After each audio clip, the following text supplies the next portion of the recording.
Oh, he's the Shove It Man! Shove It Squad, we recently saw Curt Hennig compete on Ring of the Hawk with a focus on his time in TNA, and that video seemed to be pretty popular. Unfortunately for Curt, he was definitely past his best, and we watched his last match, an axe handle on a pole match. During his time in TNA, he spent most of his promos making fun of Brock Lesnar and referencing the plane ride from hell that happened in 2002. Just before this, Curt had returned to the WWE after 9 years away, so today we'll be looking at his short WWE run in 2002 that led up to those events. Unfortunately, it was a bad time in Curt Hennig's life with his addiction to cocaine. I gave him a D for his time in TNA, so we need to see what it would take for him to get up to a C. I'd like to see some better wrestling matches and give him a story or two so we have a reason to care about him, and then keep up the hilarious promos. And of course, if you know a wrestler that could do the J-O-B to the H-A-W-K any night, any day, ha ha! Shove their name in the comments, Jack! Alright, let's do it. Mr. Perfect before the plane. Was he normal or was he insane? Match 1, Royal Rumble 2002, the Royal Rumble match. Certainly starting out hot on Ring of the Hawk tonight. Little did I know it would all be downhill from here. So two of the biggest stars of the last 20 years are dominating the match, The Game and Stone Cold. They're going to take some stopping. Out walks our guy at number 25. The crowd erupt as his old theme hits from back in the day, or I think the speed was changed a little bit. He isn't in a rush and he milks the crowd reaction. And of course, he's back to being Mr. Perfect because he was Curt Hennig in WCW. Curt goes straight for the rattlesnake and he also has one for the game. Austin and Triple H are pretty much working together, but Mr. Perfect holds them off for a while. And he even has time to swat his chewing gum away. Curt with a K then enters the match and Perfect squares off with Austin. Considering Austin's position in the company, he gives a lot to Perfect. Big Show enters and he immediately chokeslams Mr. Perfect, but he's still in this thing. Perfect tries to get up, but he's met with a meathead butt from the Big Show. Perfect does outlast the Big Show and Kane, which surprised me. RVD then comes in and takes down Mr. Perfect. He isn't really doing much in this match, but he's still in there. Perfect suplexes Kurt Angle to prove he's still got something left in his tank. The names that have been in this match show how much faith WWE still had in Perfect. The two Kurts almost for Austin out of the ring, but it doesn't work. I'm so surprised by the position they've put him in this match. Angle eliminates Austin with our guy almost going out, so now he's made it to the final three. Austin is a bad loser, so he takes our guy to the outside, but nothing really happens. Austin then gets in the ring again with a steel chair and nails all three guys. What a sore loser. Our guy thinks he can team up with Angle, but unfortunately Angle hits him instead. And we're out. Wait, no we're not, what the hell? The crowd cheer as Perfect hangs on. Perfect then hits Angle with the Perfect Plex, the crowd erupt even more. Perfect snaps Kurt's neck, but then Triple H does eliminate him this time. The crowd boo. I can't believe he came third. The match is eventually won by Triple H, but nobody cares about him. Well, he didn't eliminate anybody, but he got a long entrance, an amazing position in the Rumble, and legitimately hung with the top guys. Watching this back made me feel happy, because he was happy, the crowd were happy, everyone was happy. This return for me is in my top 5 best Royal Rumble memories, and for that reason alone, I give him a B. After this, WWE was so impressed with his performance that they signed him to a permanent contract, so I guess we've got some more matches to be watching. The next night we get to see our guy backstage as Mr. Perfect complains to Deborah that her husband hit him in the head with a chair at the Rumble. Perfect says that Stone Cold is the toughest SOB in the World Wrestling Federation, but he's not perfect. Match 2, Val Venus with short hair versus Mr. Perfect. What a weird matchup. I never thought I'd be seeing these two compete. Just to point out as well, this is two men who like towels. Venus takes Perfect down with a drop toe hold, but Perfect wriggles out of it and gets his arm. Perfect then starts chopping Val in the corner and knocks him down with force.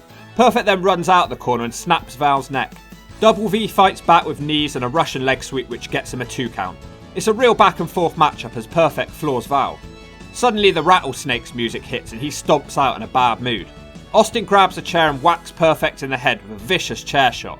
Man, that's one of the worst ones I've seen in a while. After the match, Venus tells Austin that Mr. Perfect doesn't have the guts to address his problems face to face and whines to his wife instead. Austin thanks him and floors him with a stunner. Just like that, 2 returning stars have been destroyed by Austin in one night. The match was ruled as a no contest, so it's an F. Match 3, Raw, 4 shows later. Mr. Perfect. The crowd doesn't seem to react to him as well this time. He frowns at them and slaps his chewing gum at them. He gets the microphone and starts making fun of Brian Ursula in the crowd. He says because his team lost in the playoffs, he's imperfect, but he's Mr. Perfect. I love this guy's promos. He's taking on the big red machine. Perfect tries to wrestle Kane, but he just knocks him down. Kane gives him a big boot and then knocks him out of the ring with a throat thrust. Perfect throws Kane into the ring post on the outside whilst it looks like the building is on fire. What on earth was going on here? I think Kane's pyro broke. Perfect gets him back in the ring and knocks him down, but unfortunately Kane sits up. Perfect fights off the choke slam. He tries to go for the perfect plex, but Kane fights it off and clotheslines him in the corner. Kane hits him with the sidewalk slam, and then he climbs up to the top. He flies through the air like the Hawk and nails him with a clothesline. Perfect tries to fight off the choke slam that follows, but he can't, and Kane drills him through the mat. It went about 2 minutes, and so far he looks like a complete jobber. It's an F. So far this is worse than his TNA run. We're going to need to see some victories soon. I never thought Mr. Perfect could ever be shoving it down with Garrett Bischoff. It's starting to look like since the Royal Rumble it's a perfect run of Fs. We get another promo before the next match. He says that he's challenged Stone Cold tonight, and he's going to deliver a perfect ass kicking, and he says he has the perfect record so far. He's lying, by the way. Match 4, Raw, main event, Stone Cold Steve Austin versus Mr. Perfect. The crowd reception has notably decreased since the Rumble. There's a bit of an awkward tie-up in the corner and then Austin flips him off. Our guy does score the first knockdown with a shoulder block. There's a strange intensity to this matchup. They're either really enjoying fighting each other or they hate each other completely. Austin finally gets out wrestled. Well, he stops wrestling and starts brawling. Austin nails a painful looking Alabama slam and now Austin's well on top. Perfect throws Austin into the turnbuckle and he flies across the ring. Perfect then blocks the stunner and knocks down the rattlesnake. Perfect is taking it easy, so Austin thumbs him in the eye to stop him. Austin then hits the Stone Cold Stunner and it's over. He didn't get as dominated as the last match, but it was a bit more clunky than the last match. There was such a weird chemistry, they just didn't really mesh well together. It's a D, but at least it's not going to be the perfect F run. Match 5, Scotty 2 Hotty and Albert versus Test and Mr. Perfect. What a weird team. Perfect starts out getting knocked down by Albert. Then he gets thrown into the mat. Test clotheslines him on the outside to slow Meatball Head down. Perfect tries to hit the Perfect Plex, but Albert throws him off and tags Scotty. On the outside, Perfect shoves Albert into the ring pole. Scotty hits the worm on Test, but Perfect runs into the ring and hits the Perfect Plex on Scotty.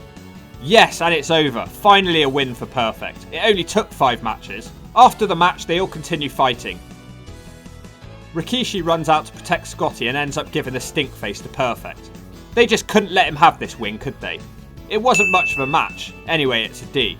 Perfect disappeared from Raw for the next few shows, whilst he racked up some wins on the B shows with victories over Rikishi and The Godfather. He also had his one and only title shot from his 2002 run on Heat, so we can't count it for Ring of the Hawk, but I'll look at it anyway. It's RVD, the Intercontinental Champion, versus Mr. Perfect. It's pretty one-sided. RVD is dominant. Perfect does almost put Rob away with his feet on the ropes, but otherwise Rob makes quite short work of him and puts him away at the 5-star frog splash. Match 6. Raw. Taz. Didn't even know he was still wrestling at this point. Okay, I looked it up. This is Taz's final match on Raw, so he's pretty much done at this point. And he's taking on our guy Mr. Perfect, who for some reason gets a massive reaction from the crowd. What is with the random crowd reactions? Perfect claims that he's the perfect draft pick and then he knocks Taz down. Perfect hits a drop kick, he then does some random gymnastics for some reason, and he pays for it with a Tazplex. Perfect then fights him back in the corner. He then hits the Perfect Plex, but Taz is on the ropes unfortunately. Taz and Perfect have an awkward looking fight in the corner. Then the awkward fight continues in the other corner. This is painful to watch. Taz locks on the Taz mission and Perfect taps out. Taz says that he's just another victim, so Perfect's gone from a jobber to the stars to a jobber to orange midgets. The worst match so far. F. And why couldn't he win this one for God's sake? Taz was done at this point. He's heading to the shove it zone, isn't he? I just know it. Match 7. Matt and Jeff, the Hardy Boys, versus Mr. Perfect and the Boss Man. He's not called the Big Boss Man anymore, though the size of his gut would argue with that one. Boss Man takes out Matt Hardy and Perfect snaps his neck. He tags the Boss Man in, but he does choke Hardy in the corner with his towel. Boss Man and Perfect have some of the most frequent tags I've ever seen. They literally shouldn't have bothered. Jeff Hardy looks like a green Lenny Lane. He takes out our guy with a jawbreaker, and then Jeff knocks Perfect out the ring with the Poetry in Motion. The Hardys hit a twist of fate and a swanton bomb on the boss man, and Mr. Perfect is unable to stop the pin because he runs the wrong way. Another F. This is terrible, they just brought him back to be a jobber. He's losing and losing constantly. I've literally seen him hit 3 moves in 7 matches. This is appalling, and I've watched a lot of bad matches. Trust me, I'm the Hawk. Match 8, Mr. Perfect. Man, I hate this so much. Look at the charisma and personality he uses as he just walks along. And he's taking on the Big Show. Perfect crotches him as the Big Show steps over the ropes. The chop he delivers doesn't have much effect apart from annoying the Big Show. Show slaps Perfect across the ropes as he spits his gum out with perfect timing. Show chucks Perfect back in the ring, who asks for a timeout. Perfect tries to go for a kick, but Show knocks him down. There's almost a ref bump, and then Perfect boots him in the nutsack. Then, surprisingly, wow, Perfect hits the Perfect Plex. The crowd erupt with amazement. Then Show kicks out at 1 to ruin it. Then the Big Show chokeslams him to win the match in 1.5 minutes. Rubbish. Give him a D for that Perfect Plex. But I'm starting to think that Perfect re-emerged in the WWE at the worst possible time.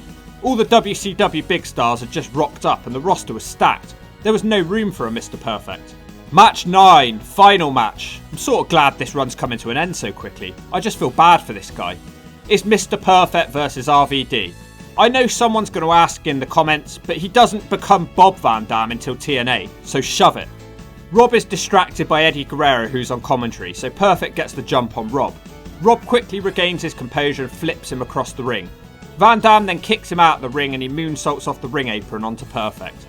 Perfect then hits his 5th move of this episode as he backdrops Rob. Perfect then snaps Rob's neck and it seems to be going alright. I spoke too soon. Rob kicks him down and gets a 2 count. RVD hits the Rolling Thunder and then makes the cover, but Perfect gets his leg on the rope. We then see the nicest move of the match, but it's exactly the same as the spot from their Heat match. Van Dam goes for the monkey flip in the corner, but Perfect blocks it, and then he rolls him up with his feet on the ropes. Just like last time, it doesn't work though. Van Dam wins the match with a 5-star frog splash. Probably the best and most competitive match he's had, and his final one too. It's a C. He would have 2 more TV matches on B shows after this, and he wrestled his final WWE match against Matt Hardy. It's strange seeing Perfect, a wrestler from the 80s, wrestling on the show when it's rebranded from the WWF to the WWE. Wait a second though, Hawkeye, because there's one more bit to this story before you all fly off to your nests. WWE was touring the UK in May 2002 ahead of their Insurrection pay-per-view, and our guy Mr. Perfect was on that tour. He even wrestled in a dark match before the show against Goldust. Sadly, there's no footage of that, so instead here's footage of Mr. Perfect versus Brock Lesnar in a dark match, just to forecast what's coming. So what happened next is something called the Plane Ride from Hell. I won't dwell on this too much because Twat Culture will probably make their monthly video on it next week. This channel's all about original content. Basically, a bunch of wrestlers were bored and drunk on their flight back from Insurrection to the US.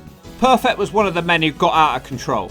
He was making fun of Brock Lesnar's amateur wrestling skills, and this upset young Brock. They proceeded to try and smack each other at 30,000 feet up in the air. And when I say smack, I mean they slammed each other into the emergency exit door, and Perfect wrestled him down. Can you imagine that happening on a plane ride that you were on? Hell, I can barely even imagine going on a plane again at this point. Perfect was fired for this, although he strangely wrestled Matt Hardy 2 days later on Heat. That part of the story isn't really mentioned. There's a good 10-minute interview of him that happened after this but before his run in TNA. Look it up if you can, although it's kind of a sad one because he's talking about all the stuff he wants to do in the future. He also says that he's only suspended and not fired from the WWE. Make sure you check out my Curt Hennig and TNA video if you haven't done already. Surprisingly, he was treated a bit better there, and he had longer matches and was challenging for the world title. Now when it comes to the grading, let's keep it brief. I don't know why, but this made me feel sad. Sadder than his TNA run, even though that contained his last match. He deserves so much better. No poetry, no stupid commentaries or jokes. His 2002 run in WWE is an F. Rest in peace, Curt. I'm sorry that the last part of your wrestling career was like this.